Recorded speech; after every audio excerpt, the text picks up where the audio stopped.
Students शुरू करते हैं अपनी क्लास। वेलकम टू फीकेम एकेडमी। और कल का टॉपिक था हमारा मीन फ्री पाथ, जिस पर एंड किया गया था और उसके बारे में हमने जाना था। Mean free path is the mean distance between two consecutive collision. दो क्रमागत टक्करों के बीच की माध्य दूरी को, यानी d1 प्लस d2 अगर इसको ले लें, वैसे माध्य दूरी को λ1 और λ2 लिख सकते हैं हम। λ1 और λ2 और पूरे का क्या करते हैं, डिवाइड। और अगर माध्य ले लेते हैं, औसत लेते हो, तो याद करो क्लास 10 का एवरेज लेते हो तो एस लिखते हो और उसके ऊपर बार लगाते हो, नहीं लगाते। तो मीन फ्री पाथ को लेमडा या लेमडा बार, लेमडा बार, समझ में आया। मीन फ्री पाथ का सही डिनोशन क्या है, लेमडा बार। और उसके ऊपर ये बताता है कि आपने मीन ले रखा है। This is the symbol of mean. किसी का औसत लेना हो तो उसके ऊपर बार लगा दो, एवरेज लिखने की जरूरत नहीं है, ठीक है। ये average distance between two consecutive collisions है।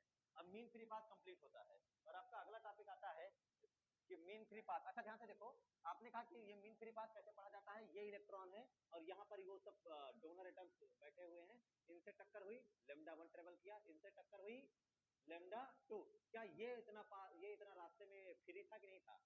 इस रास्ते में फ्री मतलब आजाद था, किसी से कोई बंदिश नहीं थी, बंधा नहीं था, है ना। लेकिन टक्कर हो गई तो फिर बात बिगड़ गई। और आपने इलेक्ट्रिक फील्ड लगा रखा है तो टक्कर तो होना और तय है।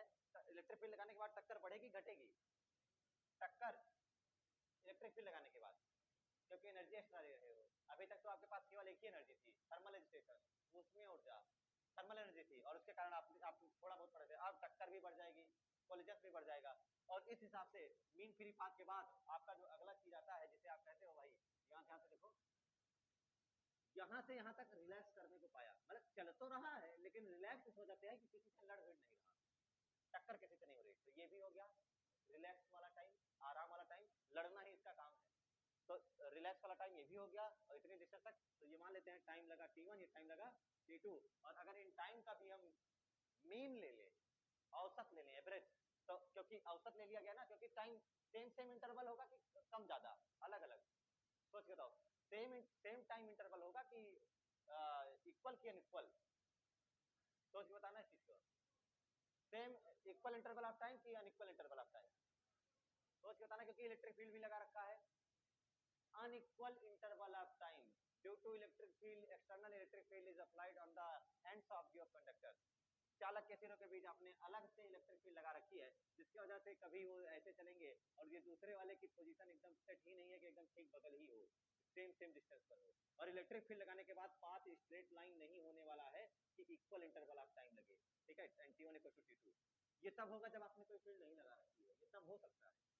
लेकिन इलेक्ट्रिक फील्ड लगाने के बाद अब उसका पाथ स्ट्रेट लाइन हो ऐसा कोई जरूरी नहीं है, ठीक है। मोस्टली आपको क्या याद रखना है, जब इलेक्ट्रिक फील्ड अप्लाई करा दोगे किसी चार्ज पार्टिकल के ऊपर, तो उसका जो पाथ होने का चांस है तुरंत याद रखना, पैराबोला होता है, परवलयाकार होता है। और in the absence of electric field, straight line. तो अगर कोई इलेक्ट्रिक फील्ड नहीं लगा रखा है, कोई भी वैद्युत क्षेत्र नहीं है, तो स्ट्रेट लाइन में चलेगा, ऐसे टक्कर टक्कर टक्कर शायद ऐसे चल रहा है, ठीक है। और आपको रैंडम मोशन याद भी कराई जाती है, देखो ऐसे ऐसे बताया जाता है, याद करो random motion, zigzag motion, straight path दिखाया जाता है, नहीं दिखाया जाता है, उसमें ऊर्जा के कारण। लेकिन ऐसे भी नहीं। अब क्या करना है, रिलैक्सेशन टाइम में क्या होगा, t1 t2 सेम है कि अलग अलग, अलग अलग है। ये t1 है, ये t2 है, दोनों इक्वल नहीं है, इसलिए इनका भी जैसे डिस्टेंस का मीन लिया गया, जैसे डिस्टेंस का मीन लेकर के आपने मीन फ्री पाथ बनाया और एक वैल्यू बताया, वैसे ही टाइम का मीन लेकर के, टाइम का औसत लेकर के आप एक बताएंगे, जिसे बात क्या नाम दे रहे हो, रिलैक्सेशन टाइम के नाम से जानते हैं। ये वो टाइम है जितनी देर उसे टक्कर नहीं करनी पड़ी, ठीक है। तो ये हो जाएगा t1 + t2/2। फिलहाल ये सब नहीं याद करना आपको कुछ भी, आपको सीधे याद रखना है रिलैक्सेशन टाइम, जिसे आप कहते हो टाउ से लिख दिया जाता है। अब टाउ टॉर्क भी होता है, तो ये टॉर्क t sin थीटा में ना चले जाना, ठीक है। टाउ रिलैक्सेशन टाइम को किस लेटर से लिखा जाता है, टाउ से लिखा जाता है। आप इसे क्या जान सकते हैं, हिंदी में तो समझ में आ ही जाएगा, विश्रांति काल, विश्राम करने वाला काल, जिसमें वो विश्राम, विश्राम मतलब चलने से, रुकने से नहीं है, किसी से टक्कर न खाने से है। इसे क्रांति काल भी लिखा जाता है, कहीं कहीं शांति काल, शांति रूप से चल रहा है और फिर टक्कर हो गई। समझ में आया, हिंदी से समझ में आ जाता है। और बाकी रिलैक्सेशन टाइम भी समझ में आता है। तो क्या लिख सकते हो, mean time between two consecutive collision, ये हो जाएगा आपका रिलेशन। किन्हीं दो क्रमागत टक्करों के बीच के माध्य समय को विश्रांति काल कहते हैं। लिख लीजिए डेफिनेशन भी, और लिख लीजिए the mean time between two consecutive collision is known as relaxation time denoted by tau. किन्हीं दो क्रमागत टक्करों के बीच लिए गए समय को द मीन टाइम, ये क्या मैं लिखूंगा, तुम लोग लिख लो, बहुत तेज बच्चे हो। द मीन, किन्हीं दो क्रमागत टक्करों के बीच चली गई माध्य दूरी को, सॉरी ये तो गलत हो जाएगा ना, किन्हीं दो क्रमागत टक्करों के बीच लिए गए माध्य समय को, ठीक है, विश्रांति काल या क्रांति काल कहते हैं। The mean time between two consecutive collision,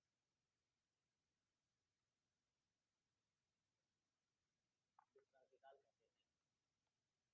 the mean time between two consecutive collision is known as relaxation time.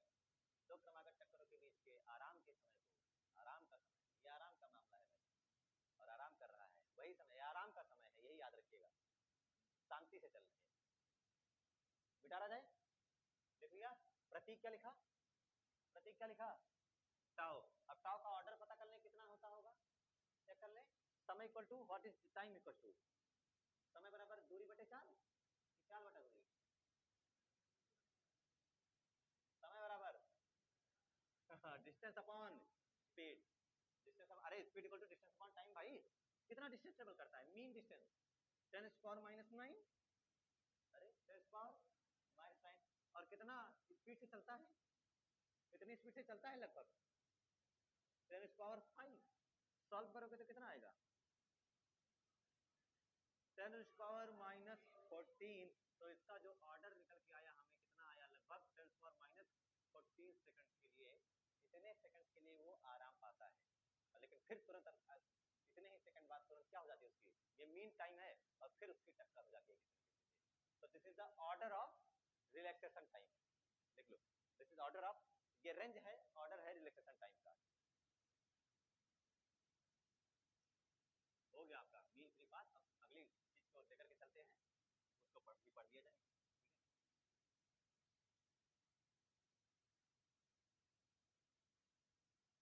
चलें अगले टॉपिक पर, देख लिया। अगला टॉपिक ध्यान से देखो, आपने कंडक्टर लगा रखा है, बहुत बढ़िया बात है भाई, हमारे पास कंडक्टर है। कंडक्टर में आपने इस समय और क्या पढ़े हो, केवल कंडक्टर रूम टेम्परेचर पर कि with cell, only room temperature में पढ़ रहे हो। रिसेशन टाइम वगैरह पे आप जब पढ़ने चल रहे हो तो आप सेल भी लगा चुके हो, इलेक्ट्रिक फील्ड भी अप्लाई कर चुके हो, एक एक्स्ट्रा इलेक्ट्रिक फील्ड अप्लाई हो चुकी है। और ऐसे केस में आप मान लो अगर बैटरी लगाते हुए हो, ये आपने बैटरी जोड़ा, ठीक है, एक तरफ प्लस कर दिया मैंने और एक तरफ माइनस कर दिया, थोड़ा बहुत बैटरी का नोटेशन कल बताया गया था, याद होगा। प्लस का मतलब छोटा डंडा, कहीं से बड़ा डंडा लेकर आऊंगा और मारूंगा भी, इसे याद रखना। प्लस का मतलब बड़ा डंडा, और बड़ा डंडा का मतलब छोटा विभव, कम विभव, हायर पोटेंशियल। अरे बड़ा डंडा बड़ा विभव, हायर पोटेंशियल, छोटा डंडा छोटा विभव, लोअर पोटेंशियल। और लोअर के लिए आपके दिमाग में पॉजिटिव पॉजिटिव आता है, निगेटिव लोअर के लिए, लोअर खुद ही सोच लो, बाकी अगर कॉमन सेंस की बात हो तो ये हमें समझ में आ सकता है। हायर का मतलब ही पॉजिटिव से ले सकते हैं हम लोग, पॉजिटिविटी, ठीक है। तो आइए लेकर के चलते हैं। अब इसमें क्या क्या है भाई, इलेक्ट्रॉन चल रहे हैं, इलेक्ट्रॉन चल रहे हैं, फिर इलेक्ट्रॉन चल रहा है, फिर इलेक्ट्रॉन मूव कर रहे हैं, ठीक है। और फिर इलेक्ट्रॉन के मूव करने में इलेक्ट्रिक फील्ड इधर प्लस हो गया, इधर माइनस हो गया, यहाँ इलेक्ट्रिक फील्ड अप्लाइड हो गई ई, हायर पोटेंशियल से लोअर पोटेंशियल, ये इलेक्ट्रिक फील्ड अप्लाई हो गई, ठीक है। और ऐसे केस में अंदर जो भी इलेक्ट्रॉन थे अभी चल रहे थे, जैसे भी चल रहे थे, अब इनके ऊपर एक्सटर्नल फोर्स लगेगा, एक्सटर्नल फोर्स लगेगा। फोर्स कितना लगेगा कोई बताएगा, कितना फोर्स लगेगा किसी एक इलेक्ट्रॉन के ऊपर, किसी एक इलेक्ट्रॉन के ऊपर कितना लगेगा, क्यू ई, एक इलेक्ट्रॉन क्यू ई। और आप एक इलेक्ट्रॉन की बात कर रहे हो तो कितना लगाओगे, एक इलेक्ट्रॉन की बात कर रहे हो तो क्यू के बजाय एन इक्वल टू 1 ई लगेगा। और प्लस का फोर्स लगेगा, माइनस का फोर्स लगेगा, अगर मैं डायरेक्शन की बात करूं प्लस का कि माइनस का, क्योंकि इलेक्ट्रिक फील्ड उधर जा रही है ना, इलेक्ट्रिक फील्ड उधर जा रही है, बट आपका इलेक्ट्रॉन भागेगा लोअर पोटेंशियल से हायर पोटेंशियल, यानी इसके ऊपर फोर्स क्या इधर लगने वाला है, opposite direction of electric field. अगर पॉजिट्रॉन मान के पढ़ना चाहते हो तो आप क्या कहोगे, in the direction of electric field, है कि नहीं है। अगर पॉजिट्रॉन चलेगा तो जिसके ऊपर चाहो स्टडी कर सकते हो, आपके ऊपर है, ठीक है, जिससे पढ़ना चाहो। तो इलेक्ट्रॉन से ही पढ़ना चाहते हैं तो इलेक्ट्रॉन से ही पढ़ लीजिए, और उसमें क्या कर सकते हो, आपके इलेक्ट्रॉन इधर भागेंगे, ठीक है। और इलेक्ट्रॉन इधर भागेंगे तो आपको electric field gives you, gives electron, charge particles को इलेक्ट्रिक फील्ड क्या प्रोवाइड कराती है। बढ़िया सर, एक बहुत अच्छी चीज आज मैंने जाना।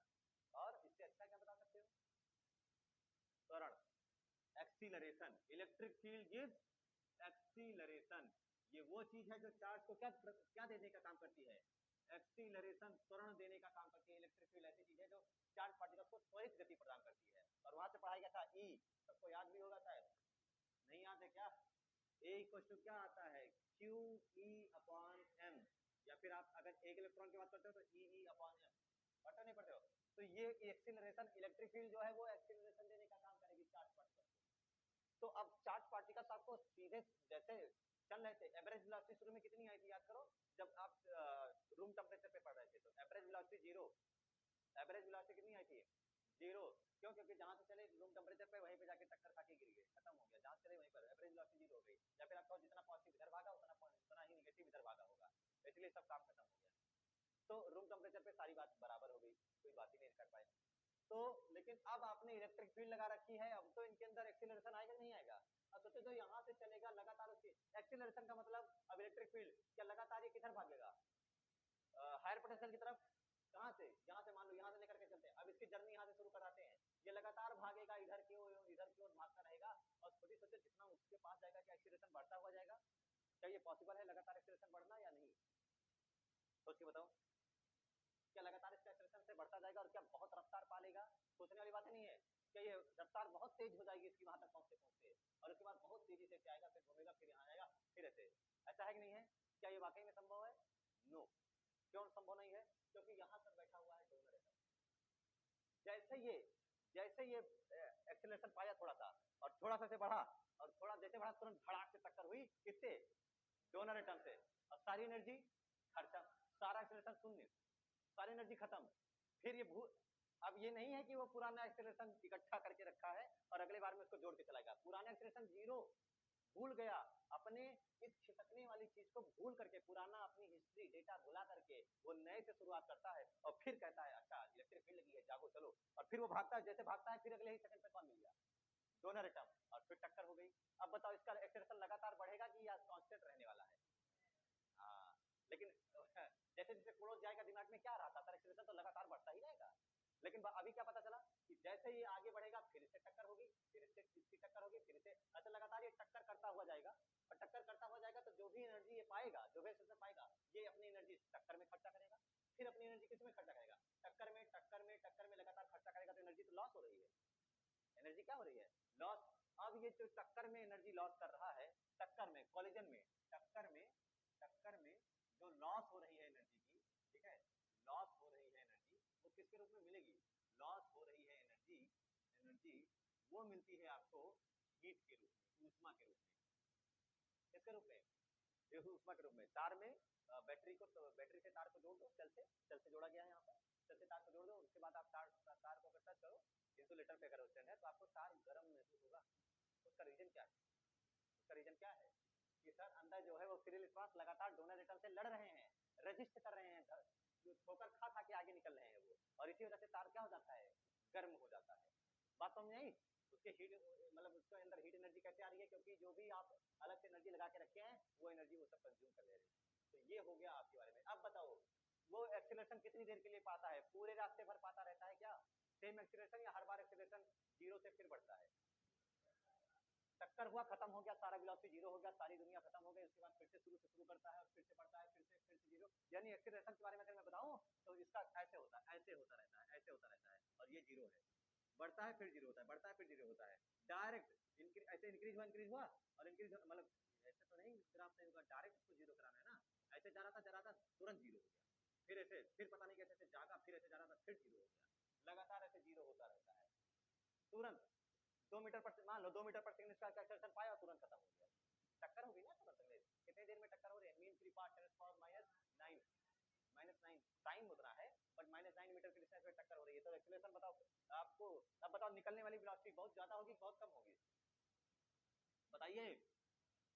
अब निकल जिस रफ्तार से बाहर आएगा, या फिर अंदर की ओर, बाहर तो चाहे जैसे रफ्तार से चलाओ, अंदर की रफ्तार उसकी, अंदर जो ये लगातार खिसक रहा है इधर की ओर, लगातार जो खिसक रहा है इधर की ओर, वो रफ्तार बहुत ज्यादा होगी या बहुत कम होगी?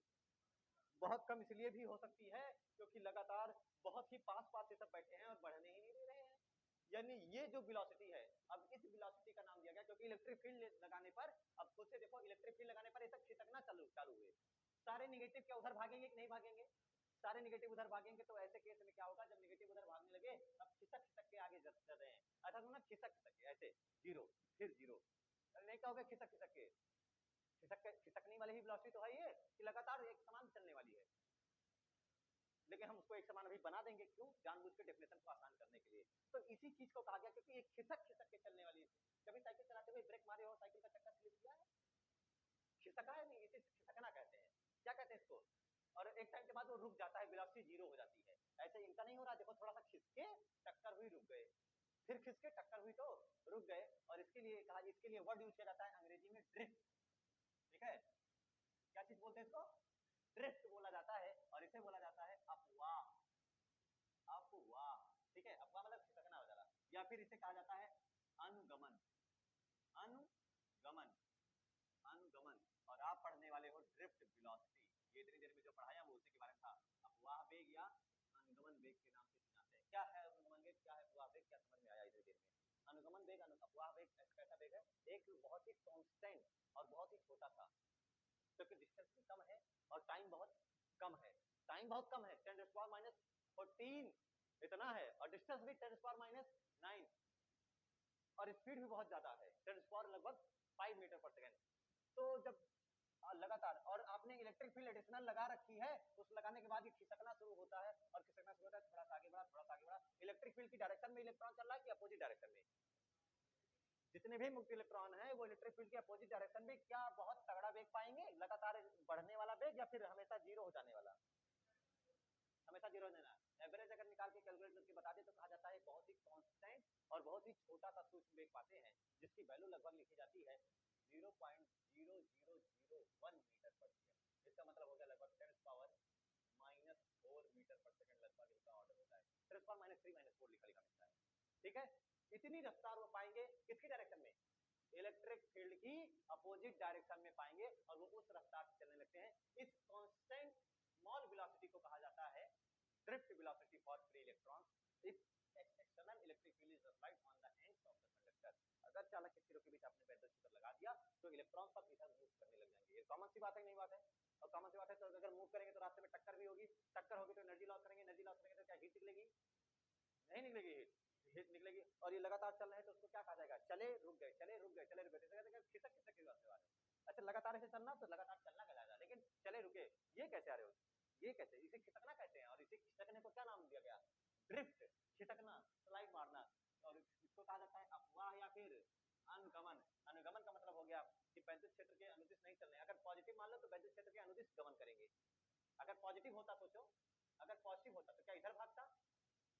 इधर भागता, और इसको उन्हीं पलट से टक्कर होती, उन्हीं पलट से लगातार टक्कर होती। तो आप इसको कह सकते हो अनुगमन वैद्युत क्षेत्र। इसीलिए अनुगमन इसलिए नाम दे दिया जाता है क्योंकि अगर आप पॉजिट्रॉन मान के पढ़ो, पॉजिट्रॉन मान के पढ़ो तो आपको क्या बताया जाता है कि ये इलेक्ट्रिक फील्ड की डायरेक्शन में भाग रहे हैं। ठीक है, तो क्या डेफिनेशन क्या बन सकती है अपवाह वेग की? जब आप वैद्युत क्षेत्र लगाते हो, किसी चालक के सिरों के बीच वैद्युत क्षेत्र लगाते हो कंडक्टर के, तो जो उसके अंदर फ्री इलेक्ट्रॉन्स हैं, बैटरी का विभवांतर, जो भी आपने पोटेंशियल लगा रखा है, ठीक है, ये हायर पोटेंशियल, ये लोअर पोटेंशियल, तो यहाँ पर डेल्टा भी लगाओगे नहीं लगाओगे? डेल्टा भी बराबर E/D ऐसा कुछ। तो यहाँ पर जो भी विभवांतर होगा ये मुक्त इलेक्ट्रॉनों को बहुत ज्यादा गति देगा, त्वरित गति मतलब एक्सीलरेटेड मोशन दे पाता है कि लगातार एक्सीलरेशन बना रहे। लगातार एक्सीलरेशन बढ़ने का मतलब लगातार वेलोसिटी भी बढ़ती रहे। तो लगातार उनको त्वरित गति एक्सीलरेटेड मोशन नहीं दे पाता। और अगर एक्सीलरेटेड मोशन नहीं दे पाता तो क्या करता है फिर? लगा कि बाहर आया कैसे? बहुत ही कांस्टेंट स्मॉल वेलोसिटी के साथ बाहर आता है, जिसकी वैल्यू कितनी होती है? 10⁻⁻4 मीटर पर second. This constant small velocity is known as drift velocity, velocity of drift, Vd। समझ में आया? Vd, Vd क्या चीज है, कौन सी वेलोसिटी है? ड्रिफ्ट वेलोसिटी है। और ड्रिफ्ट वेलोसिटी की ऑर्डर कितनी कैलकुलेट करके निकाला गया? लगभग 10⁻⁻4 मीटर पर सेकंड, -3 भी लिखा मिल जाएगा तो घबराना मत। 10⁻³ -4 मीटर पर सेकंड है, तो क्या डेफिनेशन बन सकती है ड्रिफ्ट वेलोसिटी बारे में? अनुगमन वेग की डेफिनेशन क्या सकते हो कि बैटरी का जो विभवांतर है वो मुक्त इलेक्ट्रॉनों को त्वरित गति देता है कि नहीं देता है? मुक्त इलेक्ट्रॉनों को त्वरित गति देता है कि नहीं देता है? बैटरी का विभवांतर डेल्टा भी इलेक्ट्रॉन्स को एक्सीलरेटेड मोशन त्वरित गति नहीं दे पाता, त्वरित गति नहीं दे पाता तो क्या काम करता है फिर? तो क्या काम किया इस डेल्टा V ने? डेल्टा V लगाया तो इलेक्ट्रिक फील्ड आई, बल्कि क्या होता है, बल्कि इन्हें इन्हें मतलब किसको, मुक्त इलेक्ट्रॉन्स को, फ्री इलेक्ट्रॉन्स को, बल्कि इलेक्ट्रॉन्स को वैद्युत क्षेत्र के दिशा में, अपोजिट दिशा में, वैद्युत क्षेत्र के विपरीत दिशा में, in the opposite direction of electric field, विपरीत दिशा में बहुत ज्यादा वेग या बहुत कम वेग, बहुत ही सूक्ष्म, बहुत सूक्ष्म, और सूक्ष्म के साथ साथ क्या बदलता हुआ कि नियत, सूक्ष्म नियत वेग ही, नियत वेग ही दे पाता है, दे देता है, लिख लो। और इसी नियत सूक्ष्म वेग को ही, इसी सूक्ष्म नियत वेग को ही कौन सा वेग कहा गया, अनुगमन वेग या अपवाह वेग के नाम से जाना जाता है। काफी इंपॉर्टेंट आपके लिए है, क्योंकि अब पूरी स्टडी अनुगमन वेग के लिए करेंगे, इसलिए पूरा एकदम डिटेल में घुस घुस के जाके बताया है। ठीक है, अनुगमन वेग या अपवाह वेग कहा जाता है, जिसे किस लेटर से लिखते हो, VD। तो डेफिनेशन लिखना है तो लिख लीजिए, लिखिए डायरेक्ट। बैटरी का विभवांतर है ना, बैटरी का विभवांतर मुक्त इलेक्ट्रॉनों को त्वरित गति नहीं दे पाता। देखो, the potential difference of battery,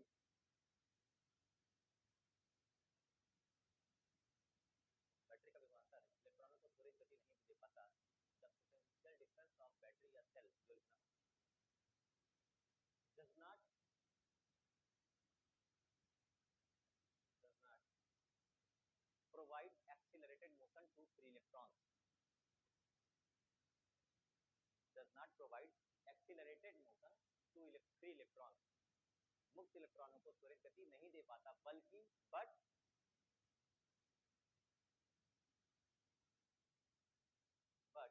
बल्कि इन्हें वैद्युत क्षेत्र की विपरीत दिशा में बहुत सूक्ष्म नियत वेग ही दे पाता है। But it provides only, it provides only very small constant velocity, very constant small velocity in opposite direction of electric field, but it provides very small, a very constant small velocity in opposite direction of electric field. This velocity is known as drift velocity. इस वेग को of electric field, electron के विपरीत दिशा में बहुत नियत सूक्ष्म वेग ही दे पाता है। सूक्ष्म ब्रैकेट में ऑर्डर लिखना चाहो तो लिख सकते हो ना, सूक्ष्म वेग के बगल 10⁻³ - 4 मीटर प्रति मिनट दे पाता है। इस नियत सूक्ष्म वेग को ही अनुगमन वेग या अपवाह वेग कहते हैं। This constant small velocity is known as drift velocity. Symbol VD, symbol VD, D छोटा रहेगा, V बड़ा रहेगा, लेकिन V स्मॉल ही रहेगा। D को बेस बना दो, ऑर्डर लिख दिया गया है। इतना क्लियर हो गया सबको? ड्रिफ्ट वेलोसिटी क्लियर नहीं बना, तो समझ नहीं आया ड्रिफ्ट वेलोसिटी का क्या है? खिसकने वाली रफ्तार है, खिसक खिसक के चलने वाला। इसको ऐसे डायग्राम से दिखा देता हूँ आपको। तैयार है? देखो, जैसे कि कंडक्टर्स के बेसिस पे देखो, जैसे इलेक्ट्रिक फील्ड नहीं लगी थी, इलेक्ट्रिक फील्ड नहीं लगी थी, तो क्या हुआ कि सारे जो जितने भी पार्टिकल्स थे, अगर इलेक्ट्रिक फील्ड अब्सेंट है तो जितने भी पार्टिकल्स थे वो ऐसे ऐसे चल रहे थे, ऐसे कुछ ऐसे बना दिया। ठीक है, जब इलेक्ट्रिक फील्ड नहीं लगी थी, और फिर इलेक्ट्रॉन्स का पाथ है ये, फिर इलेक्ट्रॉन्स का पाथ है ये। लेकिन जब जैसे इलेक्ट्रिक फील्ड लगने लगी, क्या कुछ पड़ा था, खिसकने लगे, मजा आने लगा भाई उनको, अरे वाह चलो, खुश है वो, ये चलो उधर जगह मिल गई चलने को, हमें ताकत मिल गई है कि नहीं है? और वो लोअर शहर भागने लगे। तो अब जब भागने लगेंगे तो क्या होगा, मान लो यहीं से चले, यहीं से चले, अब क्या होगा, वो मान लो इलेक्ट्रिक फील्ड इधर लगाई है अपने, ठीक है, ऐसे लगी है इलेक्ट्रिक फील्ड, तो इलेक्ट्रॉन्स किधर जाएंगे, इधर की इधर, लेफ्ट या राइट? क्या लेफ्ट तरफ भागेंगे? तो वो ऐसे ना चल करके अब वो कुछ ऐसे ऐसे हो रहे, ऐसे। बात समझ में आ रही है क्या? ये अब ध्यान से देखो, पहले वो यहीं पर पहुंचे थे जब केवल थर्मल वेलोसिटी थी, जब केवल कौन सी वेलोसिटी थी, थर्मल, केवल थर्मल एनर्जी के कारण वेलोसिटी थी। लेकिन अब जब आपने इलेक्ट्रिक फील्ड लगाया तो क्या थोड़ा सा वो खिसके इधर की नहीं खिसके? डॉट डॉट वाला किसके कारण है? Due to electric field. और ये किसके कारण है? Due to thermal energy only. समझ, ये डायग्राम थोड़ा बड़ा करके दिखाएं क्या, नहीं समझ आया तो? इसमें क्या होता है कि देखो, पहले तो डायरेक्ट ऐसे ऐसे थे, मान लो ऐसे ऐसे थे, लेकिन जैसे आपने इलेक्ट्रिक फील्ड लगा दिया, अब ये क्या करने लगे, खिसकने लगे। मान लो पॉजिट्रॉन है, तो पॉजिट्रॉन होंगे तो क्या उधर ही भागेंगे, जिधर आपने क्या लगा रखा है इलेक्ट्रिक फील्ड, पॉजिट्रॉन, तो क्या उधर ही भागेंगे। और क्या वो ऐसे नहीं भागेंगे, ऐसे ऐसे ऐसे और ऐसे। देखो ये डिस्टेंस देख रहे हो, डिस्टेंस, डिस्टेंस नजर आ रही है क्या?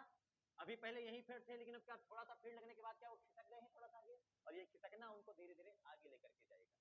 बात समझ आई? ये खिसकना है, इनको धीरे धीरे आगे लेकर जाएगा। This is representation of drift velocity in conductors. ठीक है, कैसे हम इसको दिखाते हैं? ये थर्मल एनर्जी वाला जो एकदम फुल कंटिन्यूअस लाइन है, और जो स्पॉन्टेनियस डॉटेड लाइन है, वो इलेक्ट्रिक फील्ड को दिखा रही है। चाहो तो ऐसे दिखा सकते हो, आप चाहो तो परेशान मत हो। चलते हैं अगले क्वेश्चन, अगले टॉपिक की ओर, which is known as current density, धारा घनत्व। अगला टॉपिक करंट डेंसिटी। मिटा रहा हूं इसको, अरे मिटाना जाए ना इसको। हाँ भाई, तुम लोग तुम लोग तो डेफिनेशन लिखने वाले। करंट डेंसिटी, धारा घनत्व, अच्छा टॉपिक।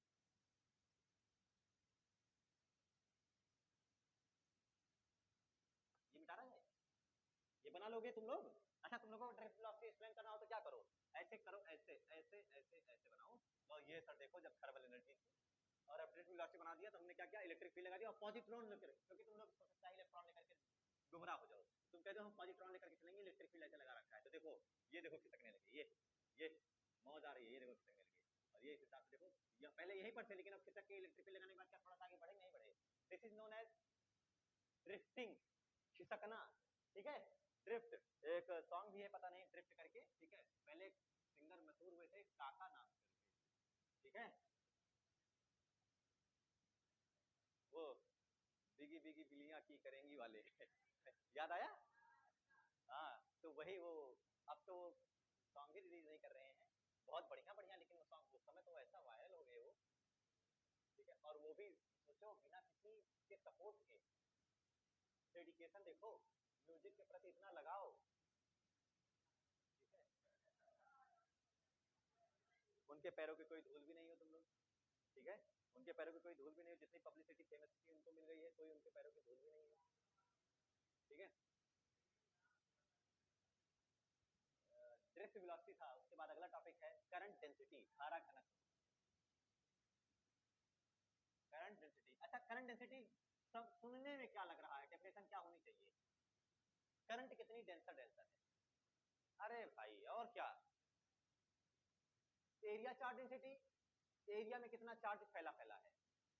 तो करंट डेंसिटी मतलब किसी एरिया में, किसी एरिया में कितना करंट है, कितना करंट, कितना चार्ज क्रॉस करके गया किसी एरिया को। This is known as current density, धारा घनत्व। धारा, धारा का घना होना, आवेश कितना घना घना बन करके बाहर निकला है, धारा का घनत्व। ठीक है, धारा घनत्व देखो डेफिनेशन क्या बनती है। धारा घनत्व असल में कैसा आती है, जैसे वैद्युत क्षेत्र, वैद्युत धारा, इलेक्ट्रिक लाइट, इलेक्ट्रिक करंट कैसी वो राशि है, कैसी क्वांटिटी है? अगर मैं आपको केवल सदिश और अदिश, वेक्टर और स्केलर का ऑप्शन दूं तो केवल आप बताओगे अदिश, केवल प्योर स्केलर। आप केवल बताओगे क्यों? क्योंकि उसको रिप्रेजेंट करने के लिए आज उसको बाद में हम ये सॉल्व करते हैं कि तो हमें वेक्टर लॉ ऑफ एडिशन, सदिशों के नियम का पालन नहीं करना पड़ता है कि नहीं है? सदिशों के नियम का पालन नहीं करना पड़ता। जैसे आप ये देखो, ये बताओ, इधर से 20 न्यूटन, इधर से 20 न्यूटन, बोलो बीच में 20 न्यूटन, 20 न्यूटन, बीच में 40, बीच में जीरो, नेट फोर्स कितना? जीरो। लेकिन इधर से 20 एम्पियर, इधर से 20 एम्पियर, बीच में, अब ये बल्ब जीरो, बल्ब जलना बुझ जाएगा क्या? अब वो और तगड़े ताकत से चलेगा, हो सकता है कुछ भी हो जाए। बस, तो बताओ vector law of addition follow होता है? इसलिए कैसी क्वांटिटी मान लोगे, प्योर स्केलर। ठीक है, लेकिन अगर डिफाइन करना हो एकदम ढंग से, डिफाइन एकदम ढंग से करना हो तो आप क्या करते हो? टेंसर क्वांटिटी है, सदिश राशि है, तो इसमें डायरेक्शन नहीं होती है। असल में ये लाई क्यों गई? असल में क्योंकि करंट के पास कोई डायरेक्शन नहीं होती, डायरेक्शन तो बता दिया जाता है, अपोजिट वैसा वैसा कुछ बता दिया जाता है ना, in the opposite direction of electrons and in the direction of positrons, धन आवेश के चलने की दिशा, धारा की दिशा, वैद्युत क्षेत्र की दिशा, धारा की दिशा, ये सब याद होना चाहिए सब लोगों को। अब धारा घनत्व क्या चीज है? बना लिया हमने कोई कंडक्टर, बेलनाकारी बना दिया जाता है, और इसमें क्या कर दें, इसके एक ट्रांसवर्स, ये जो एक क्रॉस सेक्शनल एरिया है, क्रॉस अनुप्रस्थ परिच्छेद का जो क्षेत्रफल है, क्रॉस सेक्शनल एरिया।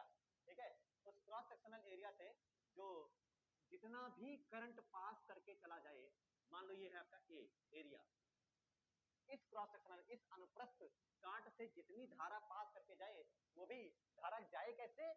परपेंडिकुलर, इस क्रॉस सेक्शनल एरिया के कैसे गुजरे? परपेंडिकुलर, लंबवत गुजरने वाली धारा को धारा घनत्व कहा जाता है। अगर मान लो आपने इसमें से कोई छोटा सा एरिया ले लिया, बहुत बड़ी स्टडी पे ना करो, स्मॉल के लिए कर लो, तो आप कहोगे कि हमारे लिए सर ये डेल्टा ए हो जाएगा या डी ए हो जाएगा, है ना? क्या हो जाएगा? और इस केस में आपके पास आप यहाँ पर बताएंगे कि इसमें से सब जो भी करंट गुजर के गई है इस दिए से उसे आप खोजोगे करंट डेंसिटी का नाम। तो धारा घनत्व कैसे बताया जाएगा? धारा घनत्व बताने का क्या तरीका है? धारा घनत्व current density CD equal to, इसको किसी सिंबल से लिखते हैं अभी थोड़ी देर में जानेंगे, लेकिन अभी मत जानो। करंट डेंसिटी इक्वल टू क्या लिखा जाएगा? करंट डेंसिटी इक्वल टू क्या लिखा जाएगा? करंट डेंसिटी इक्वल टू क्या लिखा जाएगा? The value of electric current passing perpendicular through any cross sectional area, किसी अनुप्रस्थ काट के परिच्छेद क्षेत्रफल से लंबवत जितनी धारा गुजर रही है। याद करो ऐसा तो फ्लक्स वगैरह पढ़ाया जाता है। किसी पृष्ठ के लंबवत गुजरने वाली फील्ड लाइन की संख्या को क्या कहा जाता है? फ्लक्स कहा जाता है। Perpendicular lines passing any surface, electric field lines को इलेक्ट्रिक फ्लक्स कहा गया। ये ऐसा नहीं लग रहा इलेक्ट्रिक फ्लक्स जैसा कुछ है, फ्लक्स जैसा नहीं है। तो करंट डेंसिटी कैसे बताई जाती है? करंट डेंसिटी बताने का तरीका क्या है? Perpendicular current I perpendicular upon area, किसी अरे P इक्वल टू दाब इक्वल टू लंबवत बल थ्रस्ट अपॉन एरिया, अभिलंबवत बल और क्षेत्रफल के अनुपात। प्रति एकांक क्षेत्रफल के अभिलंबवत लगने वाले बल को दाब कहते हैं। प्रति एकांक क्षेत्रफल के अभिलंबवत गुजरने वाली धारा को धारा घनत्व कहते हैं। इसको लिखा जाता है स्मॉल j से। किस लेटर से? j से लिखा जाता है। j इक्वल हो जाएगा आपका I अपॉन a। अब ये तो आपने जानबूझ के क्या डेफिनेशन बना रखी है? डेफिनेशन कैसे बना रखी है? धारा घनत्व को जानबूझ के डायरेक्शन दे दी और कैसे बना रखी है डेफिनेशन बताओ। डेफिनेशन आपने क्या, इसमें क्या चीज खास है? आई है कि आई परपेंडिकुलर है? आई परपेंडिकुलर है। सोच लो आपके पास ऐसे ना कर, ऐसे पास ना होकर के, ऐसे ना होकर के, ऐसे कुछ है, ऐसे आपका क्रॉस सेक्शनल एरिया है ऐसे। तो अब आप बताओ, अब इसका एरिया कैसे होगा? क्या ऐसे हो, क्या आपका एरिया ऐसे हो जाएगा? ये एरिया हो जाएगा, ठीक है, ये आपका हो जाएगा एरिया और आपकी करंट ऐसे जा रही है। अब बताओ, अब बताओ ए होगा कि कुछ और होगा? कौन आएगा? अब बताओ एरिया का कौन एरिया? क्या अभी भी J equal to I by A ही होगा या क्या होगा फार्मूला? अब सोचो, क्या जल्दी बताओ सब लोग, क्या होना चाहिए फार्मूला? अब क्या यहाँ वाला आएगा a cos थीटा? क्या आने वाला है? a cos theta. और अगर आप a cos थीटा बनाएंगे तो a cos थीटा कैसा हो जाएगा? क्या कुछ ऐसे नहीं हो जाएगा? ये वाला देखो, ये a cos थीटा परपेंडिकुलर आ गया, a cos थीटा। तो आपका असल में फार्मूला क्या होना चाहिए? a की a cos थीटा। तो j इक्वल टू हो जाएगा I upon a cos theta. यहाँ से आप चाहो तो ये फार्मूला भी याद रख सकते हो, आप ये फार्मूला भी याद रख सकते हो, या यहाँ से I इक्वल टू क्या याद रख सकते हो? j a जा cos थीटा। क्या cos थीटा? जा cos theta. I equal to जा cos थीटा। और j के बारे में खास चीज, j के बारे में क्या चीज बता दी गई हमको कि j को कैसे लेना है? वेक्टर की स्केलर, वेक्टर सदिश रूप में लेना है। क्यों? क्योंकि बताया गया कि उसमें आपको किसी क्रॉस सेक्शनल एरिया से परपेंडिकुलर गुजरने वाली करंट, परपेंडिकुलर गुजरने वाली करंट ही आपका क्या हो जाएगा? किसी cross per unit cross sectional area से परपेंडिकुलर गुजरने वाली करंट को करंट डेंसिटी कहा जाता है। इसको जानबूझ के आपको क्या बताए गए? ये सदिश राशि है, इसको सदिश कंसीडर कीजिए। तो जे कैसी राशि है? जे कैसी राशि है? सदिश ए, एरिया वेक्टर, एरिया सदिश, ये भी वेक्टर, ये भी vector, cos theta dot product cross product dot product. तो क्या आपको नहीं लग रहा कि I equal to sir vector J dot vector A? बताओ करंट कैसी क्वांटिटी प्रूफ हुई? यहाँ पर प्योर स्केलर अदिश राशि करंट प्रूफ होती है। तो I equal to vector J dot vector A. अगर आप इसको बहुत ही स्मॉल एलिमेंट एरिया के लिए बात करना चाहें, बहुत ही छोटे से, बहुत ही स्मॉल के लिए बात कर रहे हैं कि अगर आपके पास बहुत छोटा सा एरिया हो, तो छोटा सा एरिया से तो करंट तो गुजारोगे भाई ना, करंट तो गुजारोगे। करंट क्या रहने वाला है? पूरे से आप पूरे क्रॉस सेक्शनल एरिया से बात करो तो करंट कांस्टेंट रहने वाला है। इधर से जो भी चले, इधर से जो भी चले, उसको लेना देना नहीं है। यानी मान लो मेरे पास ऐसा कोई क्रॉस सेक्शनल एरिया है और इसी के आगे मैंने इसको छोड़ करके ऐसा बना दिया, ऐसा ऐसा। अब मैं कहूँ कि बताओ जो करंट इसमें से निकल रही है क्या उतनी ही इसमें से आएगी या कम ज्यादा? सोच के बताओ। करंट, इसके लिए करंट कांस्टेंट रहने वाला है, सेम रहने वाला है, करंट को लेना देना ही नहीं इससे, करंट को इस चीज से लेना देना ही नहीं है। करंट क्या कहती है भाई? I equal to Q upon T, कितना चार्ज फ्लो हो रहा है बस। तो यहाँ से जो भी करंट गुजरेगी वही करंट यहाँ से बाहर आएगी, I और I। लेकिन J के लिए सोचो जरा, J के लिए सेम बात होगी क्या? अलग अलग? क्योंकि J किस, क्या J is inversely proportional to area. Area ज्यादा होगा तो करंट डेंसिटी कम होगी। करंट यहाँ मौज से चल रही है और एरिया कम होगा तो क्या करंट ज्यादा पास पास चलने लग जाएगी और करंट डेंसिटी बढ़ जाएगी। तो यहाँ से एक चीज जो समझ में आया कि sir J is proportional to 1 upon A, 1 upon A. अगर एरिया कम होगा तो आपका करंट डेंसिटी क्या हो जाएगा? ज्यादा हो जाएगा। यह चीज क्या याद रखने वाली चीज है? ये याद रखने वाली समझने वाली चीज है। यूनिट बना लो इसका सब लोग, यूनिट एम्पियर पर पर मीटर स्क्वायर। कोई दिक्कत? तो ये आपके लिए फार्मूला हो गया एम्पियर पर मीटर स्क्वायर, जहां से हमें और क्वांटिटी की बात नहीं करी गई, क्वांटिटी की बात नहीं करी गई। क्वांटिटी कैसी है? वेक्टर सदिश राशि। अरे पहले ही बता दिया मैंने, धारा घनत्व तो एक्चुअल में लाया ही इसलिए गया है ताकि धारा को आप अधिक दिखा सको, ठीक है। धारा घनत्व तो इसीलिए लाया और इसका कोई यूज नहीं है। आगे एक आध दो डेरिवेशन में इसका यूज लेने वाले हैं, जे इक्वल टू सिग्मा ई वगैरह में, बात बस इतना ही करने वाला। लेकिन क्या समझने वाली बात है, धारा घनत्व आया किस लिए? बस इसीलिए, क्योंकि तो धारा में कोई डायरेक्शन का खेल था नहीं, धारा प्योर वेक्टर थी नहीं, करंट प्योर वेक्टर थी नहीं, इसलिए हमने एक धारा की जैसा प्योर वेक्टर बनाया और नाम रखा उसका करंट डेंसिटी। बाकी इसका कोई फालतू काम, मतलब इसका कोई काम नहीं है हम लोगों के लिए, ठीक है। बस क्या ध्यान देना है, ये वाला point, J equal to J proportional I 1/a, I by A नहीं, याद रख लेना। और आई वैसे तो आई बराबर आई जा, ठीक है, आई जा cos थीटा, है ना। तो भूलोगे तो नहीं, भूलोगे तो नहीं, भूलो ना, तो इसलिए मैंने आपको थोड़ा बहुत तोड़ के बता दिया। I equal to J A cos theta, I equal to हो जाएगा जे ए और यहाँ हो जाएगा एम्पियर, ठीक है, ये हो जाएगा। तो करंट डेंसिटी की डेफिनेशन क्या लिखोगे, क्या लिखोगे, डेफिनेशन क्या लिखोगे? प्रति एकांक क्षेत्रफल के अभिलंबवत गुजरने वाली वैद्युत धारा को, प्रति एकांक क्षेत्रफल के अभिलंबवत गुजरने वाली वैद्युत धारा को धारा घनत्व कहते हैं। लिखो,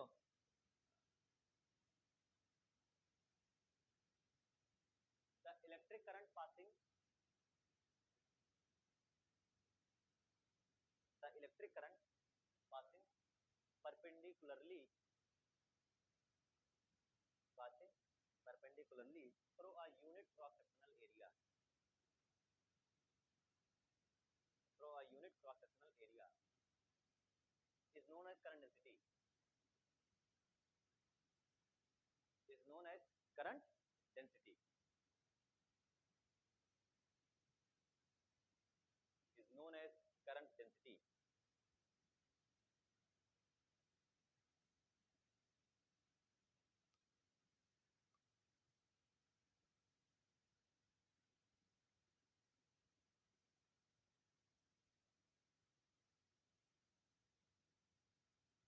is known as current density. अच्छा, एक इसको दूसरा आपको मैं करंट की आज एक दूसरी टेक्निक दिखाता हूँ, देखो वो क्या चीज है, बड़ी अलग है, इसी से बताई जाती है।